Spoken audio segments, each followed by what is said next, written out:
let's move to the next paper that will be presented by Dr. Clackson, and is oxygen-facilitated electron transfer on metal oxide. Where is the oxygen?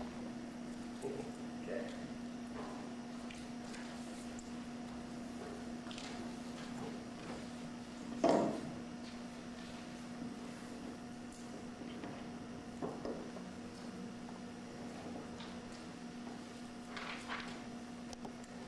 Well, I'd like to begin by saying how very happy I am to be able to be part of this symposium that's honoring Keith Hall. Keith and I were colleagues briefly when we were both in the chemistry department at the University of Wisconsin at Milwaukee. And because we were there together, we inevitably collaborated on a few projects, along with Suhail Abdu, who I haven't seen in 20 years, who's also here. And it's wonderful to see such old friends again. And what we did was we used electron paramagnetic resonance to study some catalytically important systems. In my group at University of Illinois, I continue to use electron paramagnetic resonance to study a variety of systems. We're perhaps a little more biologically oriented these days, but we're still very interested in ways to use EPR and its ancillary techniques to study systems that are important, interfacial systems. And so what I'd like to tell you about today is one of those, and it has relevance because it's a field that Keith really pioneered almost 40 years ago, electron transfer on active metal oxides, and I hope I can give you some more information about the role of oxygen in these systems. Because I like to do magnetic resonance, I hope to be able to tell you a little bit about the utility of some newer techniques which I think have great advantages in studying radicals on surfaces. I hope I'll tell you a little bit about three of them. Electron nuclear double resonance, or ENDOR, very high frequency EPR going to 100 gigahertz and higher in instruments that we've built at Illinois, and pulsed EPR, a relatively newer technique, and one of its incarnations, which is called electron spin echo envelope modulation, if you need more acronyms. And show you how these techniques are useful in studying radicals formed on active metal oxide catalysts. The system I'm going to choose to illustrate these with is one that Keith began to study 40 years ago when he was at the Carnegie Mellon. And really, it's the radicals that are formed when things like conjugated aromatic hydrocarbons or nitroaromatics are adsorbed on the surface of activated metal oxides. Keith was interested in learning more about the nature of Lewis acid sites in these systems. And in fact, when you do this adsorption, you form radicals. He published a paper on that in 1962. And he took a chance. It was a beautiful paper, but he published it in a brand new journal. You know, whenever you get asked to contribute to a journal in the first issue, you wonder if there's ever going to be any more issues of the journal. But Keith actually bet on a winner this time, because the journal that he published in turned out to be the Journal of Catalysis, which in its very first issue, in 1962, he published this paper on the formation of cation radicals on the surface of silica aluminum catalysts. In this paper, he drew some conclusions about oxygen and about the radicals formed on the surface, and I'd like to just quote a few of them because I think that we're going to have some fun looking at how newer techniques and have been able to look at some of these problems a little differently. By chemical analysis, he states that it is evident, therefore, that the oxygen, atoms or molecules, must be strongly bound to the catalyst surface, or perhaps is part of the structure. So the first picture you have is Hall sees the role of oxygen as being one that bridges between the surface and the radical that's formed. In other places, he says the amount of oxygen removed corresponds within experimental error to either one oxygen atom or molecule per radical ion formed. I think that we can say something about that in a little while. And of course, course, he discovered that, in fact, without oxygen, the electron transfer from the surface to the radical was a very, very slow and ineffective process. So the oxygen atom or molecule actually facilitated that electron transfer. And finally, he says, as it can be seen, the available data do not accurately define the role of oxygen in the formation of radical ions. We'll see how far we've gotten on that. However, in this paper, he published an EPR spectrum of what happened when perylene was adsorbed on activated silica aluminum. And that EPR spectrum isn't any different than the ones we can get today. I'll show you some up-to-date versions at 3 different frequencies, just because we can do this experiment. Actually, while this tells us a little something about the anisotropy of the system, actually what you always get are these rather incompletely resolved hyperfine lines, which are indicative of the proton hyperfine interactions in perylene. The problem is that there's not enough resolution here to really analyze these spectra in a definitive way, even to show, for example, whether this is the spectrum of a cation or an anion radical. And certainly not enough information to tell us anything about what this radical is associated with on the surface. So in order to do that, in order to get that kind of information, we've resorted to the use of a technique called Nmr, electron nuclear double resonance. Let me just remind you that perylene, from a magnetic resonance standpoint, has 3 magnetically inequivalent protons, an alpha, a beta, and a gamma. And these are, by reflection symmetry, 4-fold, so that the alpha proton, for example, and the alpha primes over here, there are 4 of them. And if this molecule is in a perfectly isotropic environment, these 4 protons will all be identical, all be magnetically identical. And we're going to be able to use that knowledge to tell us something about how this molecule orients on the surface. Nmr, it's basically EPR detected NMR. We observe an electronic Zeeman transition, and we sweep nuclear frequencies. When we hit a particular nuclear transition, additional relaxation pathways are opened up. We change the intensity of the EPR signal, which is our detection system, and we are able to then see magnetically the evidence for nuclear transitions, which are, of course, beyond they're invisible in the EPR spectrum itself because of the line broadening. In a typical proton system, such as the one we're going to look at in perylene, there's usually a pair of transitions corresponding to a single hyperfine interaction. And so, in fact, these spectra usually are centrosymmetric around the proton-Larmor frequency, which helps to interpret the spectra. If we put that radical that's formed when perylene is adsorbed on activated aluminum into the Nmr spectrometer, we get a spectrum that looks like this. It's kind of messy, perhaps unexpectedly so initially. The dashed line represents the theoretical simulation, so I can tell you in advance that we know how to interpret these. But why this spectrum looks so complex is because that proton hyperfine interaction, which we're using as a means to understand the structure of this molecule, is anisotropic. That is to say, the energy level splittings in that hyperfine diagram that I showed you depend upon the orientation that the molecule makes with the external magnetic field. And so on a surface, we can do one of 2 things. We can either try to loosen things up, give the molecule lots of rotational freedom, so that in a sense anisotropy is averaged away, or we can try to freeze out all the configurations and look essentially at what's called a powder spectrum, a superposition of all possible orientations. And that's more or less what we're doing in a spectrum like this. We can analyze that kind of spectrum, and we can get information about the 3 protons that are in the perylene and the electron-nuclear coupling that exists for each of those 3 protons.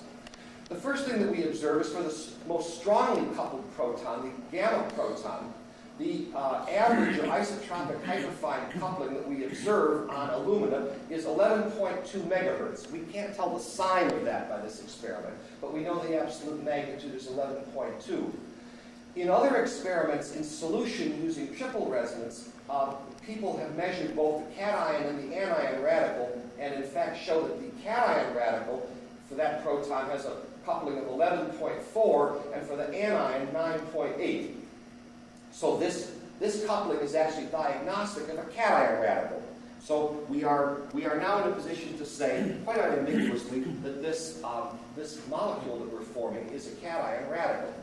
The other coupling constants have importance, which I won't really get into today, except to say that the beta proton is most susceptible to influence, this coupling constant is most susceptible to influence by the surface. So in fact, it represents, in a sense, another approach to studying the way in which the molecule interacts electrostatically with the surface to which it's adsorbed. But I won't get into that today. If we look at the Nmr spectrum of perylene adsorbed on alumina, we can bring that molecule down on the surface in a solution of benzene, and we can get the spectrum with the benzene present. We can also pump the benzene off, and I want you to note that the Nmr spectrum doesn't change a whit when we remove the benzene. If, in fact, the benzene acted in some way to moderate or modulate or control the interaction of that perylene molecule with the surface, then when we remove the benzene, we'd see a change in the Nmr spectrum, and we don't. So the perylene is held in relation to the surface by something other than the solvent matrix that we brought it down with. And in fact, we can adsorb perylene from the gas phase and obtain similar spectra. We can also do Nmr on perylene that's formed in classically the cation radical in sulfuric acid. We can compare that Nmr spectrum to the Nmr spectrum of the perylene on alumina, and again, we get virtually identical Nmr patterns, which tells us that the perylene radical cation is in an environment that does not, in fact, remove the fourfold symmetry of each of those three magnetically inequivalent protons. All four alpha protons are equivalent. All four beta protons are equivalent. If, in fact, that perylene molecule were strongly canted to the surface so that one edge of it was very close to the surface and one edge of it was very far away from the surface, we would not have that equivalence. So another thing that Nmr then enables us to understand is that at least in this preparation, perylene must be adsorbing relatively planar to the surface so that all of the four protons of each of the three types remain equivalent. If that molecule were canted, we wouldn't see that. Well, we can also use perylene as an observer of the surface.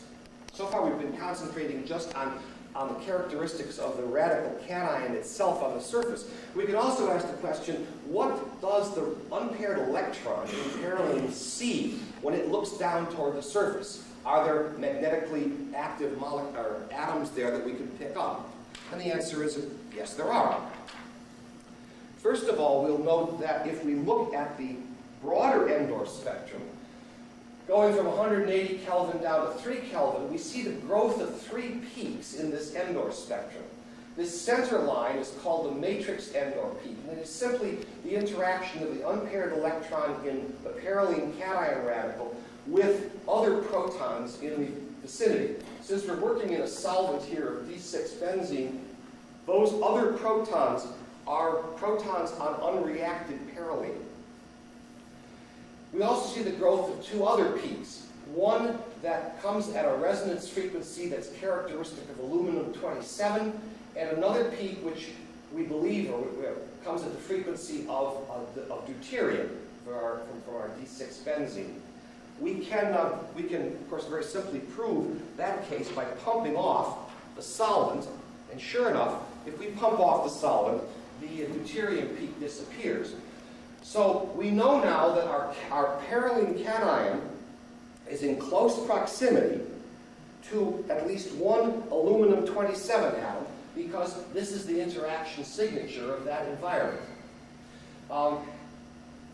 If we pre-treat the system, when we activate the catalyst, if we pre-treat it with O17 enriched oxygen, we would expect to see a peak arising right here at about 1.9 megahertz from the interaction of perylene with the oxygen. We don't actually see that. At least if we do, we don't see it very clearly in this system by this technique, by Endor. And that, of course, brings up one of the shortcomings of Endor. Endor works well when there are strong interactions, magnetic interactions, between electrons and nuclei.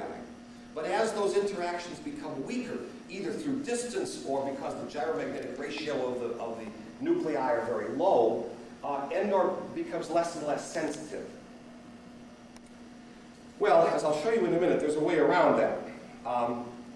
But first I want to tell you that in another set of studies, we looked at adsorbing metadinitrobenzene on these systems. And if you adsorb metadinitrobenzene on activated gamma alumina, and you look at the EPR spectrum at X band, you get a spectrum that looks like this, with the three lines characteristic of the hyperfine interaction with nitrogen. Well, the problem with this spectrum is really one, again, of lack of resolution. Because in order to do what I want to do in a little while, I'll show you, to use this as the center to ask more questions about the interaction between the radical and the surface, I need to know more about the anisotropy, the magnetic anisotropy of this radical ion. And so, at Illinois, we've built EPR spectrometers that operate 10 times, 20 times, 30 times higher in frequency than the conventional spectrometers. So this is what that radical anion of metadinitrobenzene looks like at X band. That's 9.5 gigahertz in the EPR lingo. Here's what that same molecule looks like at 100 gigahertz, 10 times higher in frequency. Now we have resolved the G anisotropy, or the main Zeeman anisotropy, electron anisotropy in this system. Here's G parallel, here's G perpendicular. Here are our three nitrogen hyperfine lines, now associated with G perpendicular. From this we can do a very careful simulation and a very careful theoretical analysis, and we can get a very precise determination of the G anisotropy, or the electron-Zeeman anisotropy in this system. Why is that important? That's important because of the next experiment that we want to do. We want to look even more carefully at weaker and weaker electron-nuclear interactions. We want to use this radical, again, as a spy of the surface, and want to ask the question, what kinds of sites is it associated with? What atoms are around? In order to do that, we're going to do an experiment that involves pulse EPR, and we're going to just do an experiment that creates an electron spin echo. We're going to vary some parameters, and we're going to see how the echo envelope height varies as a function of those interpulse parameters. That experiment is called electron spin echo envelope modulation, and it's the exact analog of an FT Nmr experiment. That is to say, that envelope of echo amplitudes is the equivalent of an FID, and we can do everything to that data that we can do with an FID. One thing that's interesting about that experiment is that the depth of the echo envelope modulation, if you will, the sensitivity of the experiment, depends as the inverse square of the frequency at which you do the experiment. So actually here, instead of winning by going up in frequencies, we win by going down in frequencies. So we built a pulse EPR spectrometer that works not at 9 gigahertz, but at 3 gigahertz. And just to show you that the theory is believable, here in fact is the electron spin echo envelope modulation pattern from protons in a system at X band at 9 gigahertz and at 3 gigahertz. And you can see that the depth of this modulation is 10 times greater at 3 gigahertz than at 10 gigahertz. Well, we're going to use that capability to look at a system in which we have pre-treated our alumina with O17 enriched oxygen. And when we do that experiment, we see an echo envelope modulation pattern like the one shown in the box A. We can do a number of things with that pattern. We can simulate it, or we can Fourier transform it. If we Fourier transform it, we immediately get the doublet characteristic of the quadrupolar nucleus O17. If we simulate it, we're able to get very precise measurements of the distance of oxygen from the metadinitrobenzene anion radical. So we can get this distance, and that distance is 2.4 angstroms, to within a tenth of an angstrom, in the limit of a dipolar approximation. If we also can pick up, and I haven't shown in these slides, we also pick up, of course, the E-seam modulation from aluminum-27 if we're on alumina, or from magnesium-25 if we're on magnesium. And we can measure the distance between the metadinitrobenzene radical and the metal ion. And those are 4.9 and 4.5 respectively. So you see, the oxygen lies between the adsorbed radical and the metal ion. And in fact, we've got the distances. The one thing that we can't tell from these experiments is whether we have a monooxygen or a dioxygen species here, because the simulation of this E-seam pattern is not really sensitive to the difference between 1 and 2 oxygen atoms. It's very definitely sensitive if there were 3 or 4, but not 1 or 2. So unfortunately, it's still a mystery whether we have a monooxygen or a dioxygen species here. However, we've now, I think, pinned down with a good technique where oxygen resides in this oxygen-assisted electron transfer process.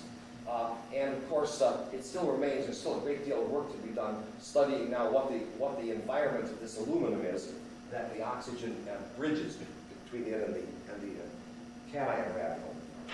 Well then, in conclusion,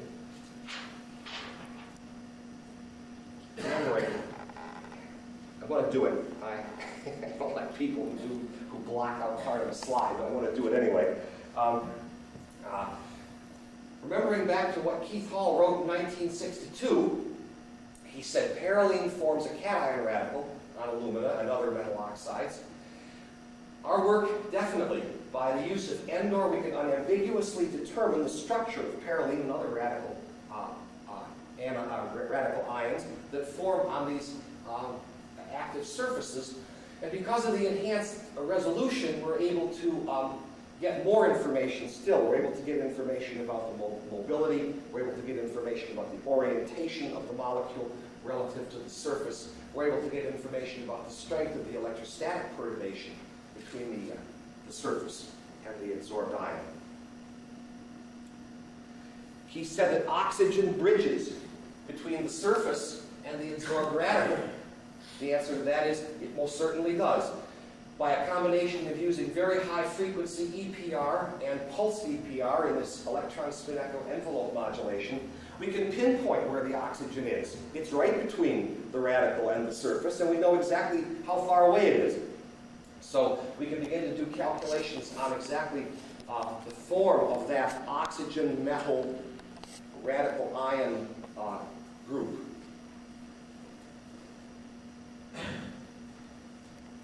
He said that there was either one oxygen or one dioxygen species per radical. He did that by chemistry. Now, in fact, yes, we see from the E-seam data that while we cannot distinguish whether it's 1 or 2, whether we have the oxygen or the dioxygen species, the fact is, yes, we do get just one of either of these per radical. And so, in fact, that conclusion is validated. And finally, Keith said that we needed to do more work to elucidate elucidate the exact role of oxygen? And I'll answer most affirmatively, yes. But now I hope we have developed new techniques which will allow us to gain greater insight into many of these systems and continue the work that Keith Hall pioneered. Thank you.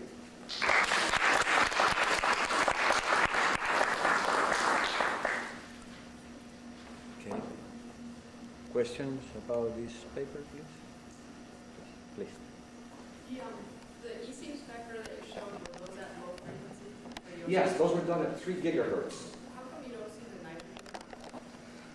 Well, you see, what those actually are 3-pulse ECM patterns. So in fact, we edited them out. Actually, And my second question is, do you have a capability to do the pulse experiments at high frequency? just recently, we have bought at great expense a couple of microwave switches from one of these, the Ukrainian engineering firm that is the specialists in this. And so, in fact, we've gotten our first echoes at 95 gigahertz quite recently. So it seems like you can do orientation selective. Oh, no doubt about it. And we're collaborating with Brian Hoffman at Northwestern, who's doing the orientation selected pulse Endor experiment. It's the same experiment, but for stronger couplings. After Keith Hall's paper appeared, quite a few groups produced that and asked the question, where does the electron go? If you remove an electron from perylene to make the cation, nobody finds the cation, but where does it go? And if my memory serves me right, there was one group in the then Soviet Union who found that the quantity of the cation attribute form was proportional to the iron impurity in the alumina samples, and they buried that. I wonder, does your work with these much more sophisticated methods exclude that, or can that still be considered as a valid hypothesis? What we've done, we can't see it. We can't see it with the electron magnetic resonance techniques. But what we've done is we've done static susceptibility with squid magnetometers to try to see if there was a sort of an EPR invisible paramagnetism in these systems which might account for that. And in fact, we can't make the numbers agree. So I'm afraid, although it's a very attractive idea, because certainly that's one of the real questions: where does that electron go? It disappears from our sight, literally. But unfortunately, I don't think it's going to an iron impurity. It wouldn't seem to work out. Jack.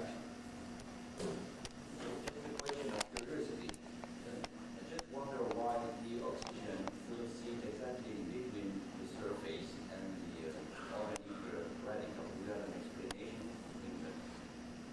Because it looks like there was no probability for radiation effect on the surface. No, that's just the way the numbers have come out. Keith. One factor you didn't consider here, and that is taking very, very pure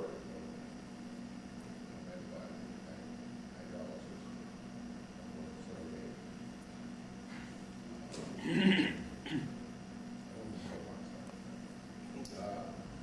You put the perylene on at room temperature, and you get no signal. But if you then proceed to add gaseous oxygen with it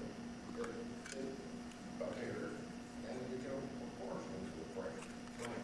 In fact, the old is a forward by Albert Gardner,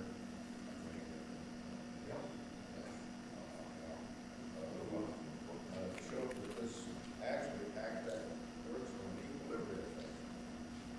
And so it appear that the O2 is the electron acceptor in this case. So you got perylene plus O2, perylene plus O2 minus. I don't know if that. Well, unfortunately, yeah. If that's of course what we hope to see, but unfortunately, if there were O2 minus, we'd see the EPR signature of it as well, I mean, much more easily. If it's going through, I think it's going through oxygen, but I don't think it's staying at oxygen. I think it may go right back to that mysterious coordinatively unsaturated aluminum that Bob Burwell talked about many years ago. Go ahead. The suggestion disguised as a form of a question. We heard yesterday and today a lot of discussion of cobalt, zeolite, iron, CSM5 systems addressing the problems of the NOx conversion. It seems like EPR is the method of choice to try and address these systems and try and figure out the detailed geometry and the nature of the active sites. So as I said, it's a suggestion that maybe you attack these problems and see if you can bring the powers that should have to bear on them. Well, I'd love to get my hands on some good systems to study because, of course, we're not synthetic chemists, so our forays into making catalysts usually wind up kind of a joke in a way. So I very much encourage people that are interested in this sort of thing to get in touch because we'd be very happy to look at catalytic systems. Okay, thank you very much. I have an announcement and a question. Now, the announcement is that Larry Krishner is not able to come here today, so the paper that was scheduled at 10:30 will not be presented. And the question is the other paper at 11:30 by Mirza and co-author. Are the authors here? Anybody know about these people? Mirza is the one supposed to come here and present the paper. No. Okay. Well, I think we have two choices, either to adjourn now till 11 and then wait for these people to come, or, you know something? It's for people to move the talks from the afternoon to the morning. Yeah, this is the second option I was going to mention. No. Hmm? It violates ACS Yes? rules. Ah, okay. So, no problems. Okay. So, I guess we have to adjourn up to 11. So, we will be back here to hear Joe's talk.